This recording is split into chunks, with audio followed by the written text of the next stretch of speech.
Cowboy Cerrone.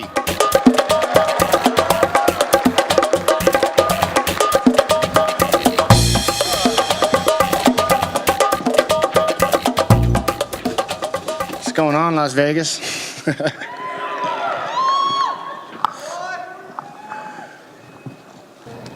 guess we just start. I don't know how this works, so I don't know. Yeah. How's it going, Cowboy? I just met you outside. Where's Mike Goldberg at? Where's your host? Yeah, I don't know. I gotta run the show by myself, I guess. Okay. Real quick message to Chris Lieben. Much like tomorrow's fight, I believe you can win in life too, so I believe in you. My question to you is, during WEC, you had these epic battles with like Razor Rob McAuliffe, Benson Henderson, Jamie Varner. Is there anybody that you would like to fight besides Nate Diaz that you see that you want to fight or that rubs you the wrong way or anything like that? Not necessarily rubs me the wrong way, but definitely want to get another shot at Benson, you know. But Anthony Pettis, man, coming up January 26th, so that's who I have my eye on. That's who I've been wanting to fight for a long time. You're the man.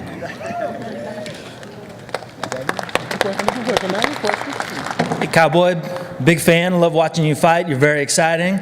That said, you've got 9 fights in the UFC, 6 of which you've earned a bonus for. Why do you think, or what do you attribute to your success in earning all these bonuses in the limited amount of fights?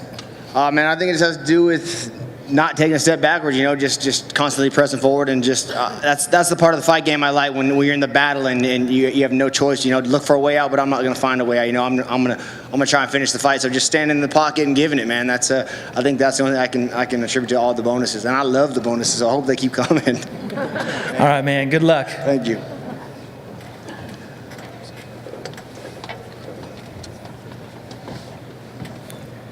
All right, works. I had a question. The question is, what's your thoughts on Gilbert Melendez jumping over to the UFC with an automatic title shot? Do you have any choice words for Gilbert? Yeah, I just seen that too the other day. No, man, the guy's over there being a champion for a while, you know. So if that's what Dana wants to do is give him a shot, then I mean I don't really have a say or a choice. So I just kind of wait in line and get through Pettis and then just wait. And if it's Gilbert, awesome, you know. I mean, if they want to give him a fight before, hell, I'm game. So I don't care. I just want to fight anybody, so it don't matter to me. Great answer. Another one real quick. What's your thought on the main event tomorrow? I'm a big Junior fan, man. So you know, but man, it's gonna be a scrap, you know. But like I said, I'm a big Junior fan. I like the guy. I like his personality, and I like the way he fights. So yeah. All right, man. Thank you. Hey, I'm Leo from Red Deer, Alberta, and yeah, thanks. I've been fighting since I was about 4, and I was wondering what kind of advice you can give a new fighter. Yeah, man, all the hardship and all the days you don't want to go and all the nights you want to go out, those are the days that you have to go and train and keep going. You know, when I go out with my buddies and that next day I miss training because those are the days I wish I could take back and be on the grind and keep going. So, you know, you're young, and that's the thing I'd say to chase your dream and then keep the days you don't want to go, the days you need to make the most important days. You know, you understand what I'm saying? Yeah. Yeah. One more quick one. How is it in the ring, like fighting? In the ring is the best thing. It's in the back, walking out to the ring, the scariest thing in the whole world, man, because you want to throw up and you just feel sick, and I don't even have words to explain for it, but that all happens all the way until I take my first punch, you know. Then everything just kind of hones in, and it's just the guy in front of me. But other than that, the lead up to it, the build up, the here right now, waiting for January 26th, man, these are all scary days, you know, training every day, and the fighting is easy, if I can answer that for you. That's the easy part, getting in there and just shitting and getting and giving everything I got. That's the easy part, but the training and the build up to it, that's the hard part. Yeah, thanks. Kick some ass tomorrow. Yes, sir, thank you. How's it going, Cowboy? Going all right. I got a question for you, brother. What do you find to be your biggest motivator to make it to where you want to pursue fighting and to perfect your skills so that you can be the best you can be in the cage? that little youngster you see standing right there, that's my biggest motivator, man. Those guys that are coming up, we have basketball players, baseball players that have been doing it since they were kids. MMA is new to us. It's kind of a new, our era is bringing it up. So the guys that are building up and becoming young, that are knocking on my door, that are 18, 19 years old, that are good, well-rounded at everything, those are the guys that keep me motivated, because I have to be on top of my game, or I'm just going to get, they're going to come in and take over. So that motivates me every day, is the youngsters coming up behind me. Nice, brother. Thank you. Hey, what's up, Cowboy? Yeah, Joe. How you doing, brother? Doing all right. Hey, man, if you had a time Looking sharp, machine, like always. Thank you. Tucked my shirt. I wore this outfit just for you. I bet. Hey, if you had a time machine and you could go back in time and you could talk to yourself before the Nate Diaz fight, what would you tell yourself to do differently? I've never even seen that fight, to be honest with you. I'm so upset with my performance, but I wouldn't tell myself to do anything differently, man. My head was, I'm not making excuses, so what I did and what I prepared and how I got ready for that fight is everything was correct. It was the night of the fight going out, leading up, and man, I don't know what else I could tell myself or what else I could do. It was just all upstairs in my brain that when I went out there, I couldn't pull that trigger. So I wish I had the answer for that, because I need to figure it and I need to find it and I need to decide. I hope that doesn't happen again. And so I don't know, Joe. I don't know what I'd say. I don't know what to do, man. So, is there anything that you did learn from that, though, that you can carry over, let's say, into the Pettis fight? Yeah, absolutely. Like I said, as far as a mental game, that's one thing that I've been trying to beat, and that's the part that's the hardest, beating yourself backstage before you come out here and let it all go, and just trying to do what I do every day in the gym. Like down at Greg's, guys come in there, I'll spar anybody, and I don't feel like I lose rounds, but then how do I apply what I do in the gym to fight night? And those are things I'm trying to bring with me every day. So awesome. Kick some ass, brother. alrighty. I feel pretty privileged. I'm the first woman up here. girl. With all the fight styles you do, is there anyone you fear the most for the injury you might get? Wrestling. I hate wrestling. It seems like every day when you're in the gym wrestling, somebody's hurting something. So, and I'm just not very good at it, so I dread going in there wrestling practice every day. Do you mean for the training or the actual fight? Oh, sorry, for training. Yeah, for the actual fight.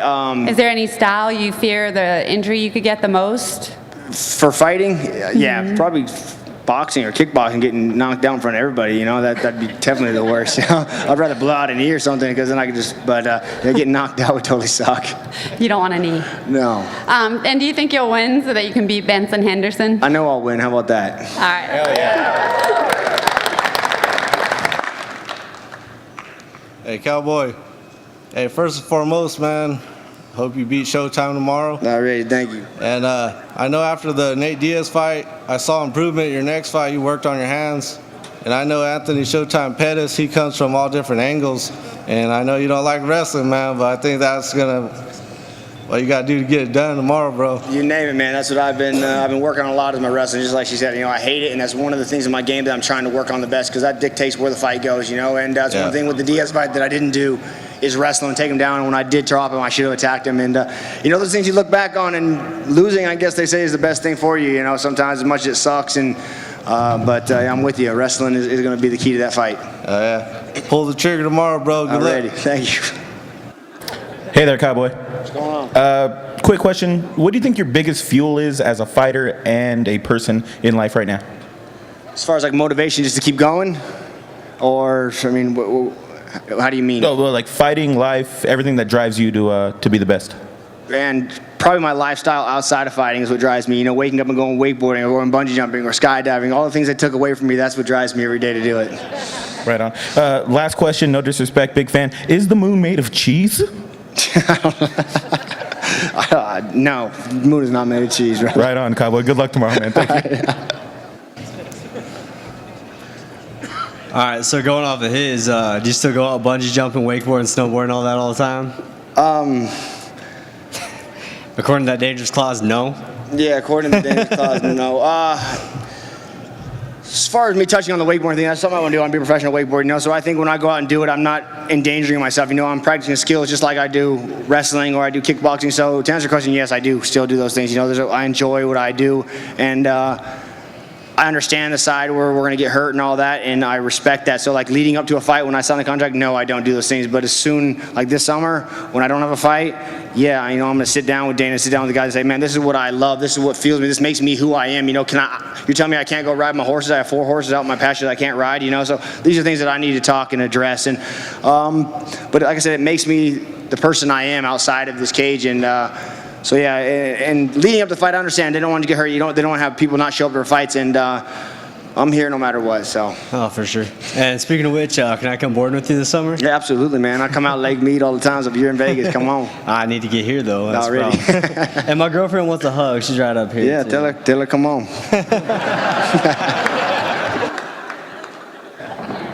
How's it going, dude? I'm doing all right. This seems like it's been an almost record-breaking year for injuries. Some fights getting canceled. What do you think's really causing most of the injuries when it comes to training for fights, and what do you do to avoid hitting some of the problems that a lot of fighters seem to be? Yeah, man, it's so crazy because you're training and your body's in the best shape it can be, but it just takes one wrong slip or one wrong takedown to cause these injuries. And unfortunately, that's what we do every day. We get in the cage and beat the shit out of each other, and there's no real light way to do that. So when you are training with your partners and you're going hard, those injuries happen, and that I don't know what we could do to train to be the best and not go hard. You really can't practice lightly. So, man, I have no idea how to answer that, but yeah. All right, thanks. Yeah. Good luck in January. Thank you. How are you, Cowboy? The Tap Out series show, when Tap Out first sponsored you, how important was that to your career? That was, I remember being here New Year's. I was supposed to fight on Tough Enough. There's a series that is out here in Vegas, and my opponent didn't show up at the weigh-ins, and I remember standing at the top of the Playboy club up there and saying, man, this is the year. If something doesn't happen this year, I'm hanging it up, man. I can't keep chasing this dream. I can't take all the, I used to roof and lay hardwood floor, and I'd work all day and then go train. I'm like, I can't keep this lifestyle up. It's killing me, so this has to be, something has to happen this year. So I just happened to be in the right gym. The video and all that, they made it look like they came and found me, but I just happened to walk into that gym that day and be there when those cameras are there, So, man, everything happens for a reason. They say that, and I truly believe it. I just happened to be there on the day that they were there, and they were like, man, what's this guy all about? And so that kind of catapulted my career, and I met Reed, in the WC, and I think the WC I wish we still had, because I think that was definitely the, leading up into the UFC. It's hard for guys to come from shows that are small shows and then boom into the UFC. So I think we need a farm team for sure. But so I love the WC and thank Reed for taking the call and bringing me on. Well, we're glad they found you. Alrighty, thank you. Bull riding, MMA. Which one would you much rather do? Well, the problem with bull riding is you got to pay money to ride every time. So every time I'll pay my money, I'd get bucked off. So whenever I was doing it for free, I was covering them, putting the boots to them, and getting it done. But whenever I put the money out, I'd fall on my head. So the money in fighting seems to pay my bills and fund my fun. So I'd rather fight for sure. Cool. Thank you. Hey, Donald, thanks for taking the time. Armando, fan of yours here in Vegas. A lot of fighters have evolved, and some have maybe the trouble making the transition from the WEC to the UFC. As we all know, you are a very successful fighter doing so. The Pettis fight happens, you're successful. Benson Henderson continues to be successful. You guys meet for the third time. What would you do different since you guys have evolved so much? Definitely, man. And Ben is looking on fire, man. What he did to Diaz was unbelievable. He went out there. He went out there and looked great. So, those are things I got to watch the tape and decide how I want to dictate that fight. Ben's an awesome wrestler, and that's the game I'm working on right now. So hopefully if I can dictate the pace and not allow him to take me down and keep him standing, I think I'm a better striker than Ben. So, those are one of the angles I would try and take that fight for sure. But, man, that's a fight I've been looking for. And believe me, being 0-2 to Ben sucks, bro. So, It'd be the ultimate revenge, though. You got him, and that took that belt from him. That's right, man. All right, brother. Good luck. Thank you. All right. It seems like you're into risk outside of fighting, inside of fighting. Where's your money at in the casino?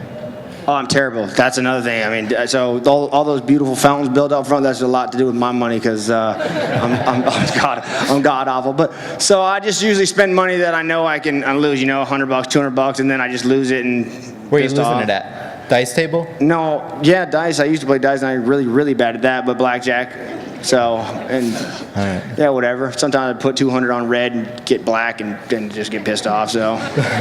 Fair enough. Looking forward to you beating Ben Henderson in that third fight. I can't stand that guy.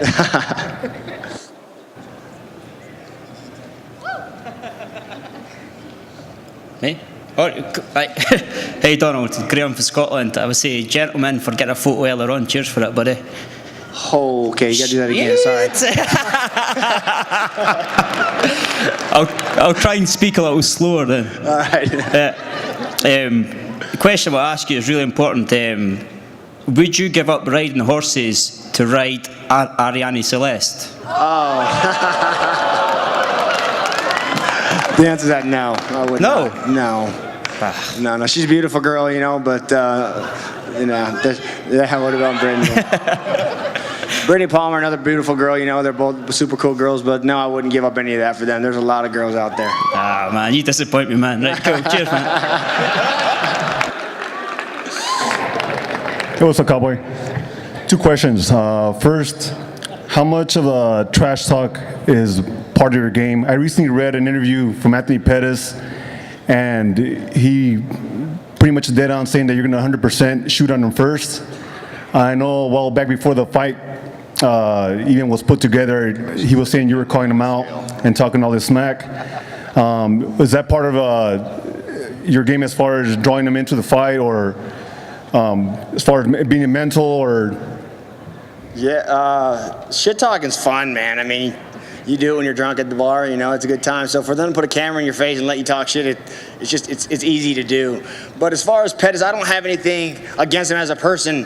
I'm talking shit because I want the fight, you know, and injuries kept happening. He's just the next guy in line to get to that belt. So it's nothing I'm singling him out because he's hurt. All the things that people are saying is he's next, and that's why I'm pursuing him. But as far as talking shit, like I said, that's the fun part, man. You got to go out there and then you got to put up or shut up. You got to go out there and eat your words or let it go, you know. So, but as far as taking him down first, I don't know. Maybe we'll see. I plan on standing and knocking him out. Awesome. Second question, is it possible I could go down there and take a face-off picture with you? Yeah, I don't know how that works, but I don't see why not. Yeah, come on, shit.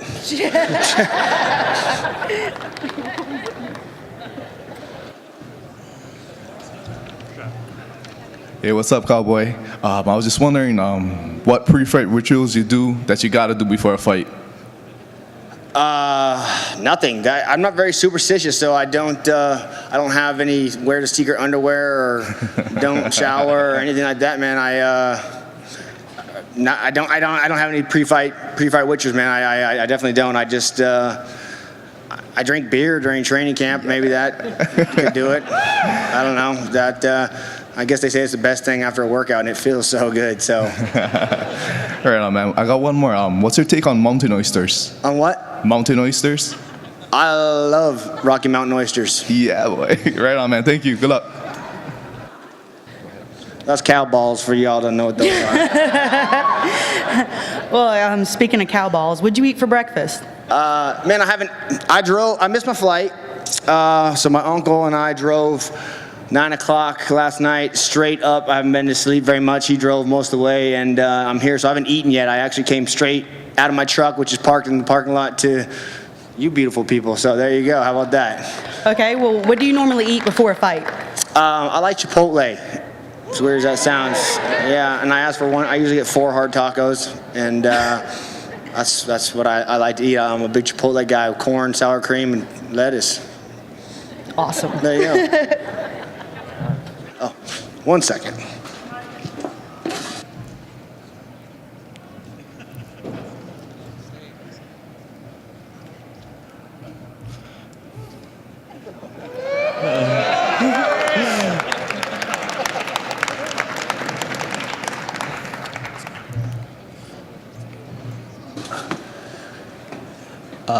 You fought Ben twice. Did you ever notice him fighting with the toothpick in his mouth? No, that's awesome though, I think. I was asking his manager how he does it, because after I seen all the pictures on the talk, I tried it.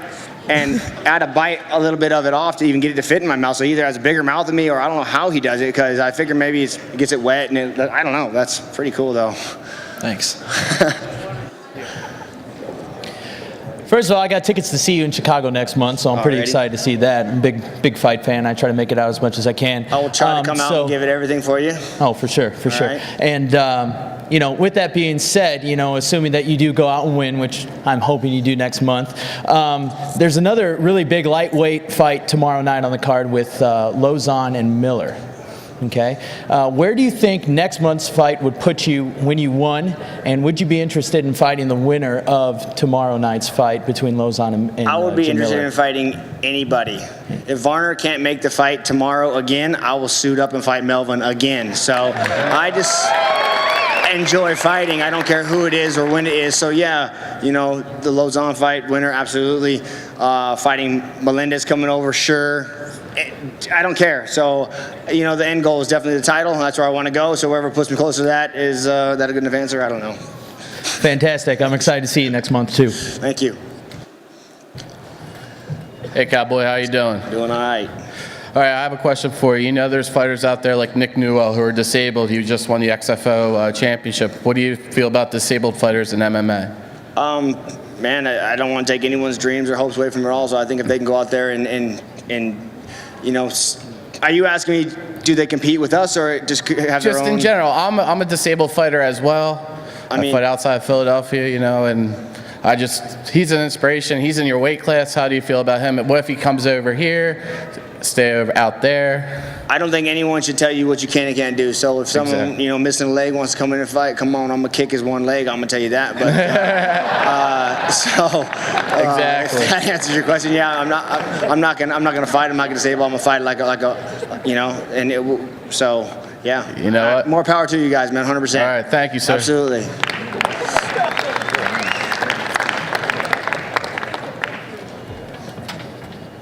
Hey, Cowboy. What's going on? There's a lot of different opinions on cutting weight. I was wondering what you walk around at and how much weight you like to cut before you fight. Yeah, that's an issue I'm fighting right now as we speak. So I didn't eat breakfast. That's a reason why, I guess.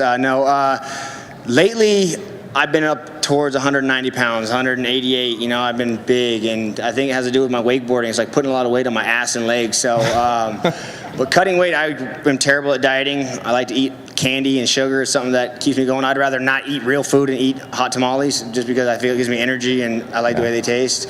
And I wait till the last minute and do it the absolute worst way to do it. So I'm the total wrong guy to ask what the right way to cut weight is. I'm 5 hours on the treadmill running and sitting in the sauna dying, and everyone hates me, and I come here pissed off and angry, and so yeah, I'm the definite wrong guy. That sounds miserable. Yeah, it is. One more quick one. Then you get a fight of the night bonus the next night. Yeah, right.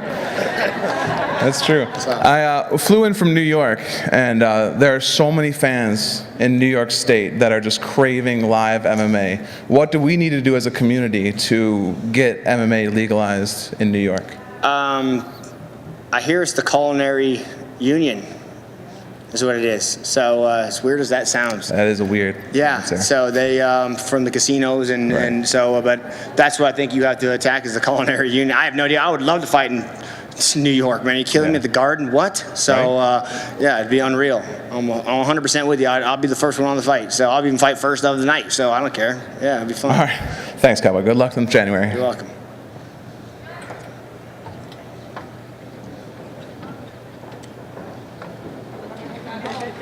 I'm gonna get the hug.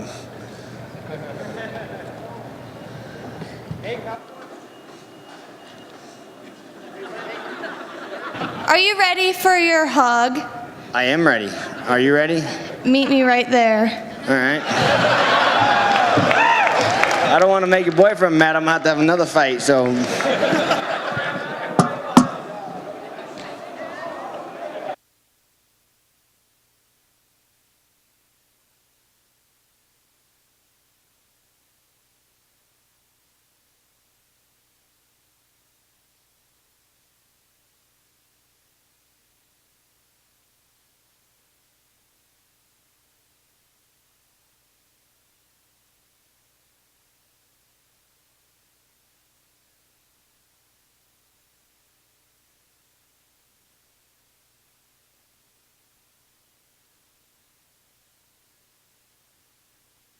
Thanks for allowing your girlfriend to do that. That was awesome.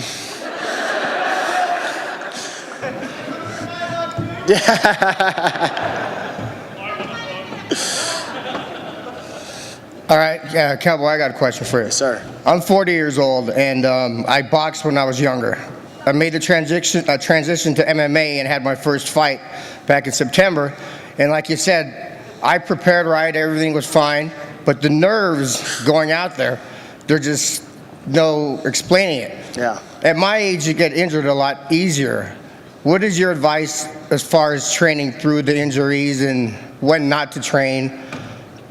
It's funny as you say that because when I was 19 and 20, I remember I could get up, not warm up, run down, throw my gloves, and be late to sparring, jump in there and go and be fine. And now it takes me 45 minutes to warm up. I got to warm up to get out of bed. I don't know if any of you all have to warm up to get out of bed, but I do. I get out, oh fuck. So training and knowing when to pull the brakes and pull back now, you know, sometimes I only train once a day just because my body doesn't allow me to do that anymore. So just listen to your body, man. Be smart because training through injuries, then you're injured your whole camp and then you got to fight injured. I fight injured anyway because I say I'm gonna be there, goddamn, I'm gonna be there, you know, and that's my word. And so being smart and learning to nurse that injury is the key, man, I think. So listen to your body. Listen to your body, man. Yeah. And listen to the wife or the girl, that's another important. All right, good luck next one, bro. What's up, Cowboy? What's going on? Hey, what kind of insights could you give us into Leonard Garcia's training camp? I mean, that's my brother, man. Is he gonna come out and fucking do it? Yes, he is. This is the most intense and dedicated I've seen Leonard. You know, him and I had a couple of talks on the way to the gym.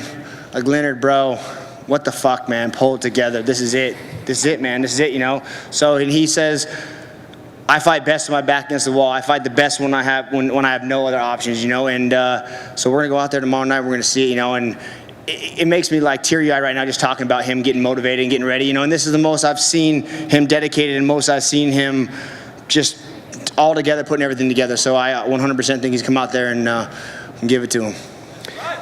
And who do you think has an advantage in the case of a late replacement? So on the one hand, Leonard's had a full 8-10 week training camp, but he really doesn't know a lot about his opponent, right? Because he's only been announced in the last couple weeks. Right. So does he have the advantage, having a full training camp for somebody who doesn't know who he's fighting? Or does the late replacement come in with all upside and really no downside because he's not really expected to win? Well, the Max Holloway, our old manager now manages Max, so we kind of know him coming up. You know, he's 6-1. The guy takes a fight on short notice, so you have to be kind of crazy. You know, you got to be ready to go out there and shit and get and fucking pull the trigger. So that craziness relays into the ring, you know. So Leonard has to be definitely aware this guy's coming. He's not just coming to take a loss. You know, he's coming in, guns blazing, ready to go. And we're aware of that. We know what Mac's going to do, you know. And I think these two are going to go out there, stand and throw down, you know. And that's one thing Leonard does. There's no quit. You don't see him set back. He closes his eyes and fucking gives it. So it's going to be an exciting fight. Don't blink for sure. Right. And kind of along those lines, I hate to go back so far, but I don't know if it was UFC 149, the whole John Jones debacle, right? He had Chael Sonnen kind of step up last minute, and John Jones is like, hey, I'm a champ. I need a proper training camp to prepare for my opponent.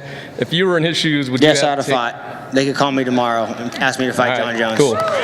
I think you need to fight. That's our job. I don't think you should curl up and find a way out. So yes, my answer. And he's my teammate, and we have this discussion all the time. I say you should have done it, and he goes, "Well, you don't make $1 million to fight." And I say, "Well, you're right, but I fucking fight every time with all my heart." So. All right, appreciate it. Thanks.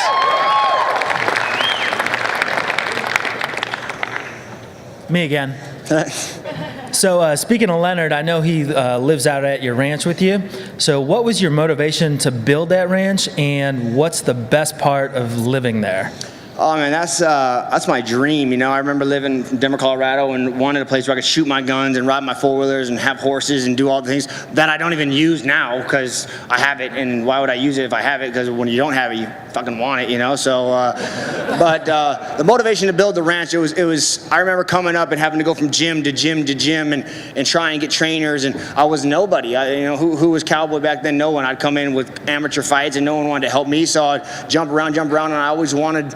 Nate Marco was a good guy, an ambassador to help me out along the way. And I wanted to answer all these questions to people like, what do I do for sponsorship? What do I do for cutting weight? What do I do for this or for that? And so the ranch to me was to give, the guys that are best in their area or the up-and-coming fighters a chance to come out and ask me and Leonard and train with Carlos Condit and GSP and all the great guys and be able to answer these questions through them, whatever they want. So that to me, it was kind of like giving back in a roundabout way.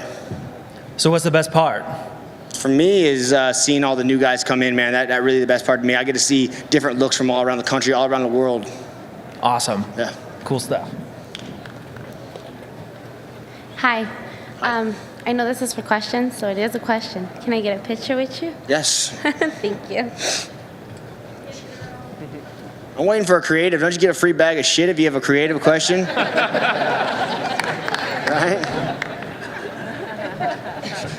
I'd be motivated for some free UFC shit. I don't know. That's Gator Belly. Lucchese handmade. I didn't shoot him, no, but I got a rattlesnake pair. I actually blew it up with some C4.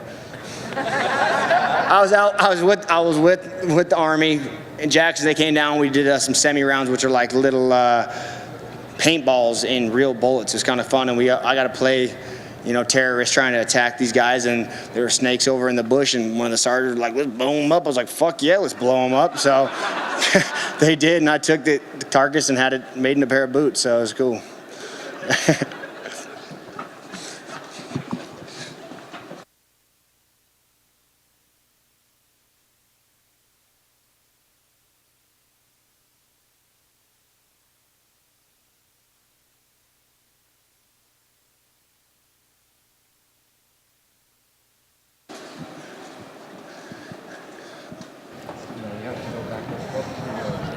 Hi, Cowboy. Hello. Okay, my question is, when you're chasing your dream, what was the lowest point in your career? Like, people will do, like, cleaning houses, working jobs you don't want to do. What was the hardest thing you had to do to make it where you are today? Oh man, the hardest thing I had to do was probably move away from my friends and my family. Make the move to Albuquerque, where Leonard Garcia and I lived in a closet. And when I say a closet, I mean a bunk bed that was in a closet that when we opened the door, someone couldn't be standing. So we lived, he was above me, our clothes hung on the thing. So that was my lowest low. No money. Leonard fought Roger Warwick, made $40,000, and we lived on that for 2 years, the two of us. And he basically supported me, and we just chased that dream. So that was my lowest point. Living in a closet, training every day at Jackson. I lived upstairs. I mean, that was, to me, to look back at that now and see what I have now and all the things and have a bank account that I can just go fill my car up and be okay. That to me, to look back on those days when I was like, man, am I going to eat today? Hey, Leonard, can I have $20? So those were my lowest lows. Well, but my best, they were my best times also, looking back and seeing where I came from that, Well, good job. Way to go. Thank you.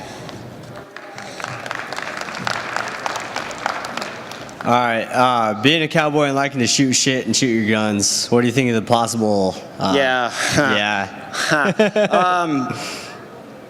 They're not going to take my guns. There you go. I can tell you that. Attaboy. So I have 44 guns, and they're not going to take my guns. Man, my boy's got you beat bad. I'm 100%. I think they might need to enforce how and who we give guns to, but there's also Americans out there like me that are respectful and responsible with our weapons, and right. There's people that they shouldn't take that away, and they're not going to. I mean, there's too many people out there that are for gun control, and you get a couple guys with anything that mess it up for everybody. But if they outlaw guns, it won't happen. But they're not going to take mine. My boy's got you beat bad. He's got 118 gun safe, and he's got that completely filled plus some. He got more money than me, I guess. Damn. I don't know about that, but he just likes to spend his money on one thing. I hear you, man. Back to risk. Leonard's getting a 3-1. You want to leave here with me, go to the sports book, and take that bet? I will. I got $200 in my pocket, my per diem. I'll gladly put on Leonard right now. So let's go.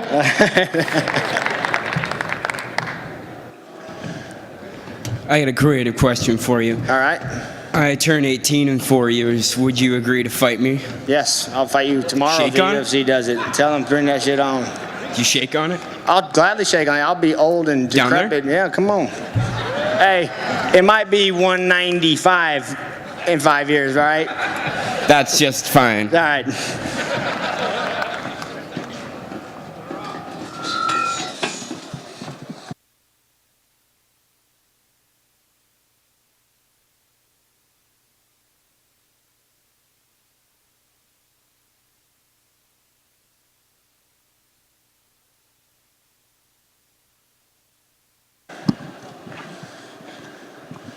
That it? I'm done wasting your time? Oh, all right. The question was, what do I think about fishnet fight shorts? I guess if you can pull them off, my man, I don't know. My bollocks would probably fall out of the fishnets I'll be worried about. I don't know. So, all right. My question is, have you ever hit someone in the head and asked yourself, what the fuck is his head made of? Yeah, Leonard Garcia. I do every day, like, come on, dude. So yeah, I don't know what he's got, but he's got something that will not turn the lights off. I'll put several head kicks to him, and he just backs up and says, come on, motherfucker. I mean, that's how we talk in the fight, so, you know, I mean, it's easy. So if see this guy come out tomorrow night and not put him away, it ain't gonna happen. Nice. All Thanks, right. brother.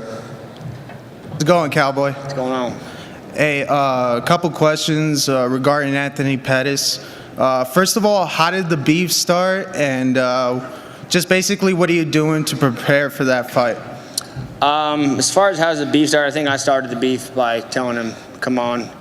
And so I'll gladly take that. You know, the truth hurts, bear it. So it's probably definitely me talking all this shit. And what am I doing to prepare for that fight, man? Same thing I do. You know, we're really working on my wrestling because, like he says, I don't know if he's going to try and shoot on me, but I plan on going out there and standing with Anthony. You know, his striking's right at the level that I want to be at. So come on, motherfucker.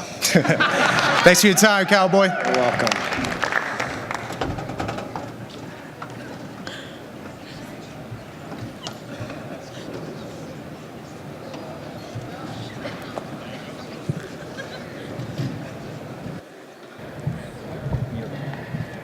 I have a question. Since you haven't had lunch, do you want to have dinner with us? Where at? And are you buying? Of course. Wherever you want. Sounds good. I have to bring my missus, but we can definitely make that work. Go for it. All right.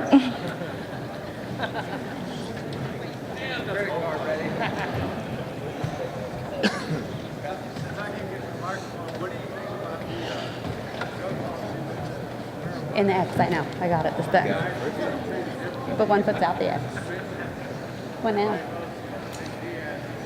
The question is, what do I think about the marijuana policy as far as states that have legalized marijuana, you're saying? So I believe that the policy should stay because we can't show up drunk to fight either. So does that make sense? So I think he should be able to smoke his weed and do whatever he wants on his free time. But when it comes time to show up at fucking game day, he shouldn't come in under any kind, you know, because who's to say that marijuana, I mean, granted it's not going to, but if that's okay, then why can't people use, you know, so I think no drugs should be allowed come fight day, but what you want to do on your own time is your own time, and if you're in a state that legalizes marijuana, it's the same thing as legalizing alcohol. I think you should be allowed to do it, but not while you're performing for the UFC.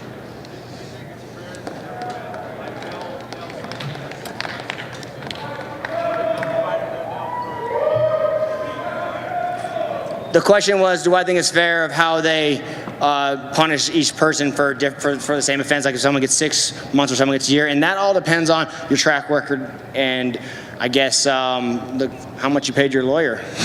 So I don't know how that works, but that's up to the judge, man. I have no idea. It's like saying same thing for someone getting murder and what they get time for that. I don't know. No judge that. So listen, we have kind of a special surprise here. Yeah. For the Fight Club. So I want you guys to do a big welcome. I'm going to bring out someone who's coming into the UFC and is going to fight for the world title for women at 135. Liz Carmouche. Fighting Ronda Rousey February 23rd in Anaheim. I'd like you guys to ask a couple questions. Her and Donald will stay on stage. Yeah, girl. Good. I'll ask the first question, Liz. I was going to take the first question. Oh, go. Excuse me. I'm sorry. How do you feel coming into the UFC, headlining your very first fight over Dan Henderson? One, I don't want to take the light away from him. You know, obviously he deserves it. You know, he's been fighting a lot longer than I have, but I'm excited to be doing that. I mean, it's a great opportunity. Hell yeah. All right, I'll ask this to the both of you. With all the shit talking and the stuff people say, is there anything that fires either of you up the most? Something someone would say that people wouldn't think would fire you up, like people think mom jokes or things like that, but is there something that would fire either of you up that would really make you want to fight a little harder? No, it's more of a motivator for me. I really enjoy when people say it because all it does is just make me want to fight that much more and make me work that much harder. So for me, I think it's actually the opposite effect of what people are expecting. And I say it's the person that I'm fighting when I'm standing here at weigh-ins pissed off and they say, come on, bitch, and you're like, yeah, motherfucker. So that to me motivates me and fuels my fire. Sorry, Reed, I have a bad mouth. You guys should have known that before you put me up here. Beep. Thank you.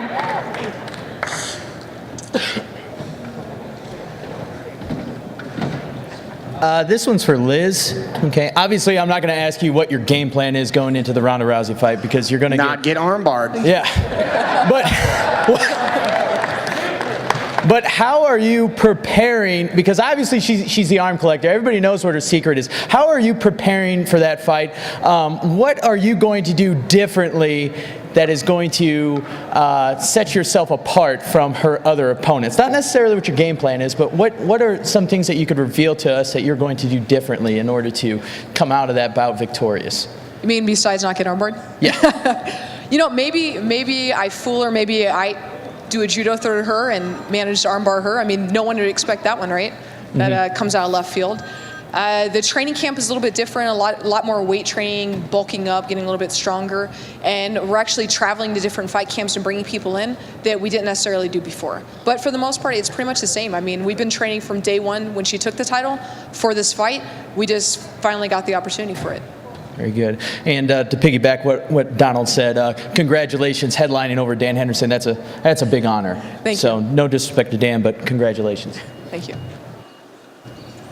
This one's for Cowboy. Do you think Varner was just ducking Gallard the other night? Yeah. Like I said, I brought my shit ready to go in case he pulls out again, so I'm going to get in there and give it. But the only problem with having a track record is it sucks, you know? So if you keep doing the same thing, he might have been sick, and he might have been, but how it looks for everyone else, it sucks. They said he was sick, man. I can't tell you how he felt or what he did, but would I have fought sick? Yeah, I'd have thrown a ball over Melvin and went out there and got it done, so. Thank you. Yeah.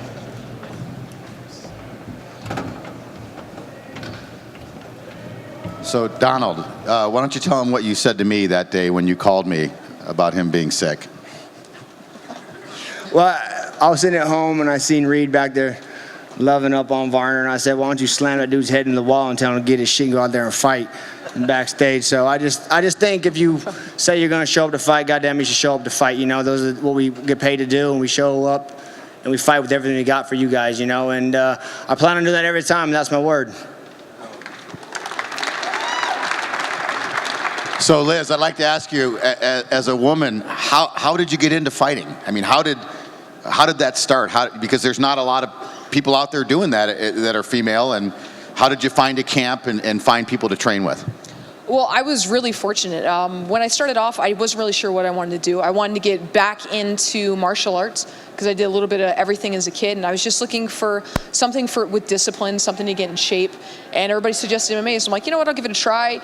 And then after getting my face bashed in a few times, I figured, you know, if I'm doing that, I might as well get paid to do it, and I might as well do it for a living rather than just a part-time thing with black eyes. And I just walked by my gym, and the trainers were just such great people, and they were so welcoming that I was hooked from day one. And the UFC belt would help.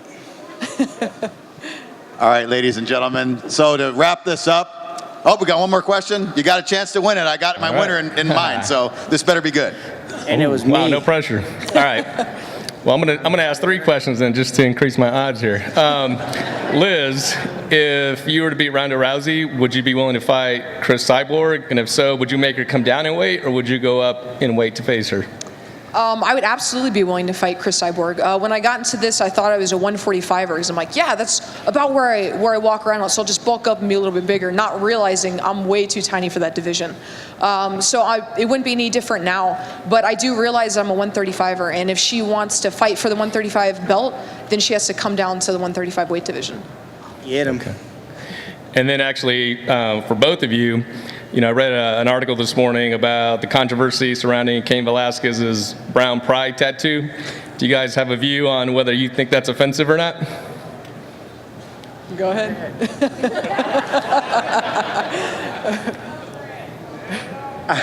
If I had a white pride tattoo across my chest, I think she would be said a little different. That's all I got to say. All right.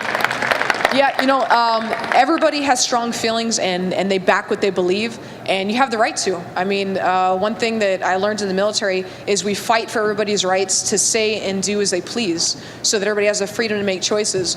But when you make something that vocal, you have to understand, too, that it's going to have a backlash. Sure. And last question for both of you. Who are your top 3 MMA fighters to watch? When you guys are at home on the couch watching the fights, who do you guys like to see fight? If I'm going to be honest, I don't have cable. I don't have satellite. When I watch fights, I'm YouTubing something just to. I got cable in my RV. Do you know how much cable costs? You fight for the UFC. Well, after that belt, then maybe I'll get cable in the house. So I love when a good show is put on, and usually, in all honesty, I love seeing the women, because every single time they go to fight, they know that they have to represent women as a whole, so they put in everything they have. I like watching women fight because little skills sometimes they don't have, and they fucking just fight, sit in the pocket and throw down, especially at the amateur level and the up-and-coming fight. So my favorite thing to do is watch girls fight, man. I really, really, really, really enjoy it, especially on the street. Yeah. And he's right. Girls are nasty, you know? Thank you. I have to wrap it up. So the winner of the contest is a question I really liked, which was the lady up there who asked the question about Donald's lowest low, because I really enjoyed your answer, because I know what you guys go through to get where you are. So ladies and gentlemen, let's give Liz a big hand. Served in the military for the United States of America, and Donald Cerrone, both fighting. Thank you. All right, let's go.